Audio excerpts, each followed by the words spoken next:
আমাদের ছাত্র জনতার বিপ্লবের মধ্য দিয়ে আমরা একটা মুক্ত পরিবেশ পেয়েছি। আপনারা এই সৈয়দপুরের মানুষ অনেকদিন ধরে নির্যাতিত, নিপীড়িত, অসংখ্য মামলা মোকদ্দমা হয়েছে আপনাদের বিরুদ্ধে। গোটা দেশে 15-16 বছর ধরে একটা অত্যাচার স্টিম রোলার চলেছে। সেইখান থেকে আল্লাহ তাআলা আমাদেরকে মুক্ত করেছেন। এখন এই মুক্তিকে আমাদের অর্থবহ করতে হবে। যারা আজকে দায়িত্ব নিয়েছেন প্রফেসর ইউনূসের নেতৃত্বে, তারা নিরপেক্ষ মানুষ, তাদেরকে সম্পূর্ণ সহযোগিতা করতে হবে। তারা দেশের বাইরে গিয়ে চক্রান্ত করে এই বিপ্লবকে তারা ধ্বংস করে দিতে চায়। আপনাদেরকে সজাগ থাকতে হবে। তারা আবার হিন্দু সম্প্রদায়ের উপরে আক্রমণ হচ্ছে, হামলা হচ্ছে, এই অভিযোগ তুলে তারা আজকে দেশে একটা নৈরাজ্য সৃষ্টি করতে চায়। হিন্দু, মুসলমান, বৌদ্ধ, খ্রিস্টান, আমরা সবাই এই স্বাধীন দেশের স্বাধীন নাগরিক। আমরা বাংলাদেশ জাতীয়তাবাদী দল করি।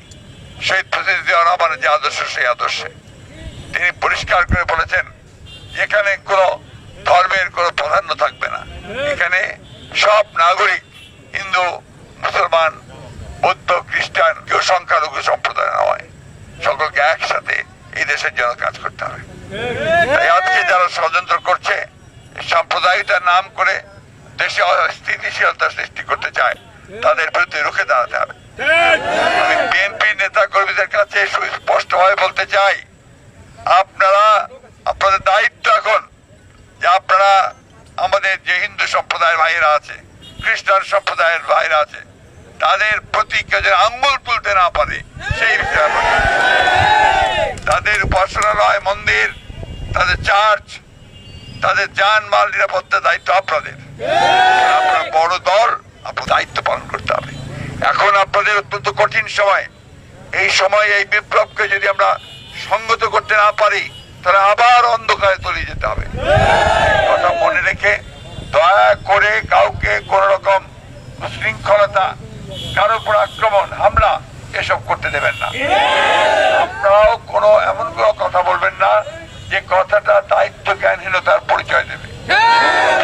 মনে আপনারা নিশ্চয়ই শুনেছেন, দেশনেত্রী বেগম খালেদা জিয়া অসুস্থ। এই অবস্থায় তিনি জাতির উদ্দেশ্যে একটা বক্তব্য দিয়েছেন। কি সেই বক্তব্য? তিনি পরিষ্কার করে বলেছেন, যার হিংসা নয়, প্রতিহিংসা নয়, প্রতিশোধ নয়, আমরা সবাই ভাইয়ের মতো আমরা শান্তিময় বাংলাদেশ গড়ে তুলতে চাই।